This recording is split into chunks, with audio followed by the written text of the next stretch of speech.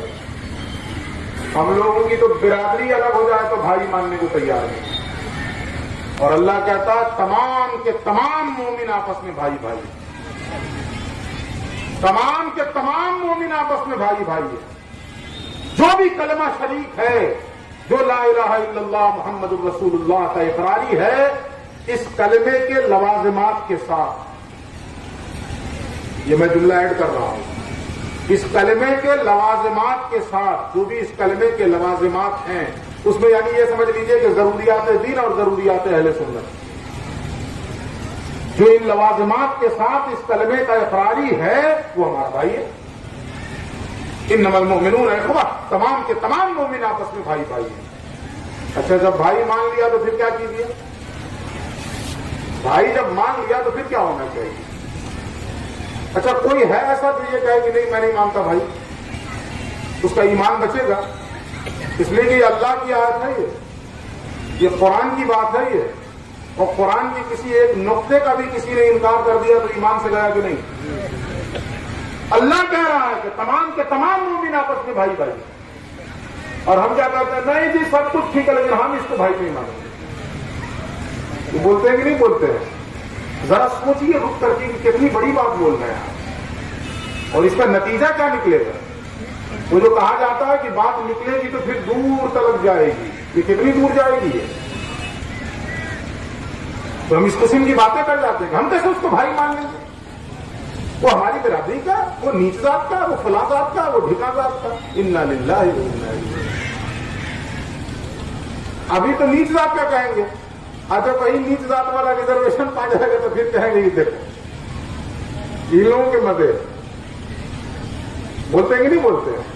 انہی لوگوں کے مزے ہیں تو ریزرویشن پا جاتا ہے، تو نوکری پا جاتا ہے، انہی لوگوں کی ایسے. اللہ کہہ رہا ہے تمام کے تمام مومن آپس میں بھائی بھائی ہیں. تو ماننا ہے کہ نہیں؟ ماننا ہے نا؟ تو ماننا ہے تو پھر کرنا کیا؟ اگلا مرحلہ اپنے بھائی کی مدد کرو. پہلے بھی حدیث سنا چکا ہوں میں، اب دوسری حدیث پھر سن لیجیے. اللہ کے نبی فرماتے ہیں واللہ فی عون العبد ما کان العبد فی عون اخیہ. آج ہم نے کہا ہر شخص یہ دعا کرتا ہے پھر ساتھ میں کہتا اللہ کی مدد نہیں آ رہی ہے. کہتے ہیں کہ نہیں کہتے ہیں؟ ابھی جنگ چل رہی ہے فلسطین کے اندر، دنیا کے کوشے کوشے سے مسلمان دعا کر رہا ہے، اور اس کے بعد کہتا ہے اللہ کی مدد نہیں آ رہی. کہہ رہے ہیں کہ نہیں کہہ رہے؟ اللہ کی مدد نہیں آ رہی. ذرا اس حدیث کے آئینے میں اپنا چہرہ دیکھیں. پیغمبر فرماتے ہیں واللہ فی عون العبد ما کان العبد فی عون اخیہ. مطلب یہ ہے، نبی کا فرمان یہ ہے کہ جب تک بندہ اپنے بھائی کی مدد کرتا رہتا ہے اس وقت تک اللہ رب العزت اس بندے کی مدد فرماتا رہتا ہے. سبحان اللہ.